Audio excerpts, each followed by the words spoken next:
કરી શકે. એક વિદેશની વચ્ચે વાત કર દઉં. વિદેશ જો દીકરીઓ આઈની હોય કે વિદેશની હોય, દીકરી દીકરી જ હોય, પણ બાપમાં ફેર હોય.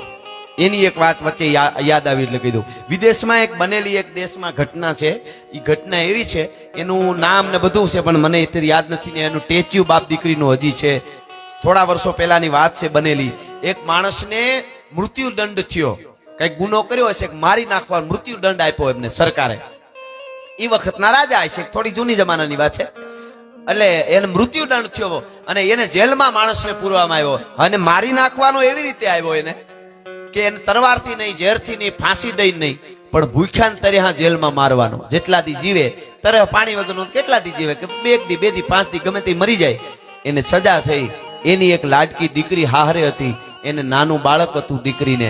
અને મિત્રો દીકરીને ખબર પડી મારા બાપને મૃત્યુ દંડની સજા થઈ, જેલમાં છે તો મળતી આવું. એને જઈ અને જે એના જેલના અધિકારીઓ હતા એને એ વખતનો જે રાજા છે એને પ્રાર્થના કરી કે મને એટલું ખાલી મને કરી દો, મારા બાપને કાયમ મળી શકું. મૃત્યુદંડ ભલે તમે આપ્યો છે, જીવે ત્યાં સુધી મારે કાયમ એને મળવા માટે અડધી કલાક પોણી કલાક હું જાઉં. એટલે મંજૂરી મળી કે એની દીકરી ભલે છે ને મળે ને. એમાં શું, આ તો ભૂખ્યો તરી હોય 1 દી 2 દી 5 દી કેટલોક રહે, મરી જાય. તમે તમારે રજા આપી દો. મળવાની રજા મળી. દીકરીએ શરત એવી રાખી કે હું મારા બાપને ઓરડામાં મળવા જાઉં, અંધારી ઓર કોટડીમાં જેલમાં, ત્યાં સુધી મારા આજુબાજુ કોઈ જોવે નહીં એવી રીતે હોવું જોઈએ. આ બનેલી ઘટના તમને કહું છું.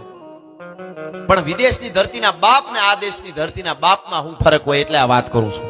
બન્યું એવું, દીકરી મળી આવે, પોણી કલાક મળી, નીકળી ગઈ બહાર, બીજે દી આવી, પોણી કલાક મળે, નીકળી જાય. મિત્રો 1 દી 2 દી 5 દી 15 દી, મહિનો દી, 1.5 મહિનો, 2 મહિના થઈ ગયા. બાપનું શરીર ગળતું જાય પણ મરે નહીં. વિચાર થયો રાજાને બધાને કે આ શું છે, આને કાંઈ મરે નહીં, આ ભૂખ્યો ને તર્યો. પછી દીકરીની બરાબર તલાશી તો લ્યો છે ને, તો કે કઈ વસ્તુ આટલો ટુકડો નહીં, પાણીનો આટલી વસ્તુ ન લઈ જાય, એટલી રીતે ચકાસણી કરીને મળવા જવા દે છે. પણ છતાંય આ 2 મહિના સુધી જીવે છે, તો આ શું કારણ હશે? છેલ્લે કહેવાય છે કે દીકરીને પૂછવામાં આવ્યું કે તારો બાપ દીકરીના પ્રેમથી લઈને અમે એનો ગુનો એને માફ કરી દઈએ છીએ. તારું જે આશીર્વાદ આપતી હોય, તું જે કરતી હોય, પણ 2 મહિના થયા તારો બાપ હજી મરતો કેમ નથી? તું શું એને ત્યાં જઈને કહેશો? શું એના માટે તું કરે છે ત્યાં જઈને? મિત્રો હકીકતમાં ઘટના એવી બનેલી, આ સત્ય ઘટના બનેલી છે વિદેશમાં, કે બાપ દીકરીને, નાનું બાળક હતું એટલે બાપ ને દીકરી જાય ત્યાં અંધાર ઓરડીમાં, એટલે બાપ દીકરીને પૈપાન કરતો હતો. દીકરીનું બાપ પૈપાન કરતો હતો. દીકરી એને બાપને પોતાનું દૂધ પીવડાવતી હતી અને દૂધ પીવડાવી. આ બનેલી ઘટના છે. 2 મહિના સુધી બાપને જીવાડ્યો. જાય પૈપાન કરાવે, પાછી નીકળી જાય. મારો બાપ જીવવો જોઈએ. આ દીકરીને મારા કોટી કોટી વંદન છે. પોતાના બાપને મરવા ન દીધો અને પૈપાન કરી અને જીવાડ્યો. એ દીકરીને મારા વંદન છે. પણ મુદ્દો મારે હવે કેવો છે કે ભારતની ધરતી ને વિદેશની ધરતીમાં ફેર કેટલો. વિદેશની ધરતી હતી ને, દીકરી તો દીકરી હોય, હાલો, એટલે એ બાપે દીકરીને પૈપાન કર્યું. મારા ભારતનો બાપ હોય ને તો જીભાન કરડી મરી જાય, બાકી કોઈ દી ન કરવું. વિદેશની સંસ્કૃતિ, વિદેશમાં આપણા બધા જ વડીલો રહે છે, ખૂબ રહે છે. એને આપણે કોક રાહ જઈને બેઠો છે, હમણાં મારી માં આવશે, મારો મિત્ર આવશે, મારી બેન આવશે, મારો બાપ આવશે, મારો ભાઈબંધ આવશે.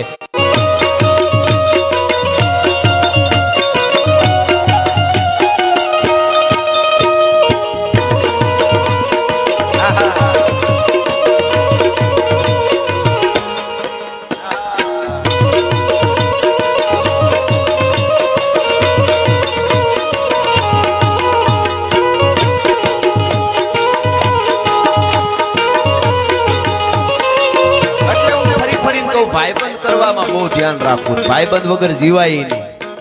એ વાતે બહુ હકીકત છે. પણ નબળાવ પાસે નો બેહવું, ક્યાં ના નહીં રહેવા દે. તમારી પાસે 1 પણ રૂપિયો ન હોય તો ચિંતા ન કરતા, હારા માહોલમાં બેહવા માંડો. હારા માણસોમાં ક્યાંય હશો અમુક વર્ષોમાં, પણ કદાચ તમે કરોડોપતિઓ અને અમુક પનોતીઓમાં ઘરી ગયા ને, તો બંગલા ફાર્મ ને એ ક્યારે જાય તમને નહીં ખબર પડે. હા, એટલા માટે તને ભાઈબંધ મળ્યા છે બહુ બાપમાં. યાર તારી દીએ હાથે દરિયામાં રે, યાર તારી દીએ હાથે દરિયામાં રે, મને ભાઈબંધ મળ્યા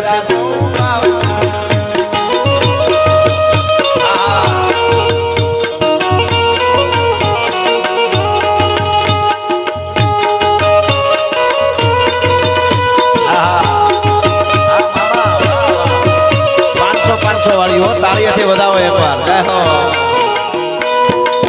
આ નીરુબા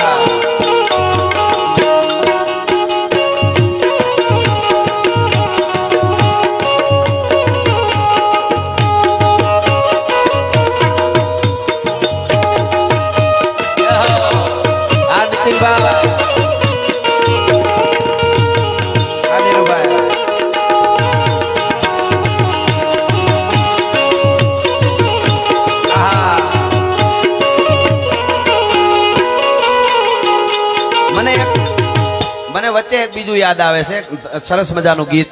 કારણ કે આ ધર્મ માટે આવા પૈસા આપે છે ને આ બધા સાંભળો છો મળ્યા છે એટલે યુવાનો માટે કે હો જાવો તૈયાર સાથીઓ, હો જાવો તૈયાર.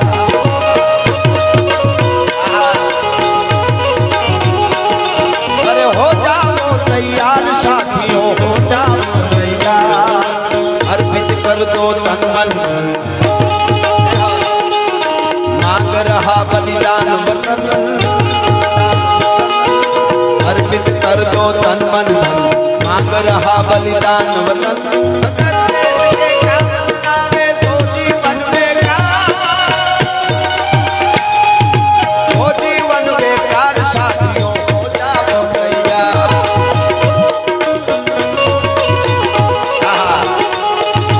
हो जाओ तैयार साथियों, हो जाओ तैयार.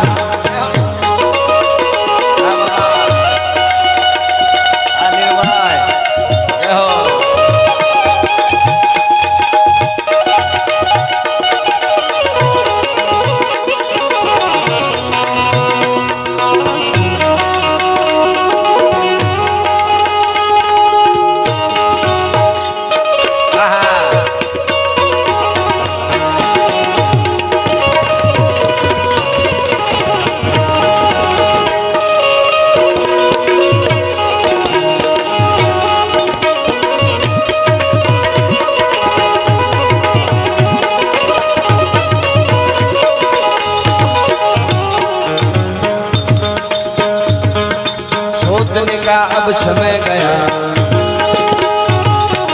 उठो लिखो इतिहास नया. सोचने का अब समय गया, उठो लिखो इतिहास नया. बंसी फेंको और उठा लो हाथों में तलवार, हाथों में तलवार साथियों हो जाओ. ઊંચો લીખો ઇતિહાસ નયા. એટલે મને એક પ્રસંગ યાદ આવે. હમણાં કીધું ને વધારો ગોળ કરી લ્યો પછી પ્રસંગ કહું.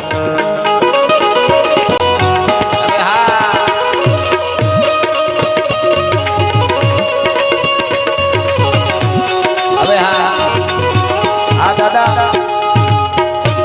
હા ભૂદેવ,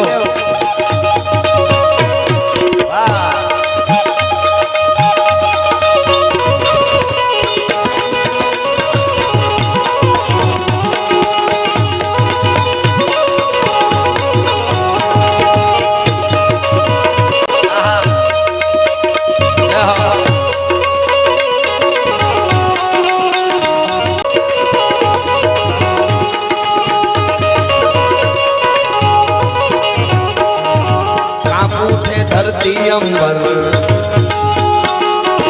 और उठा लो ऊंचा स्वर.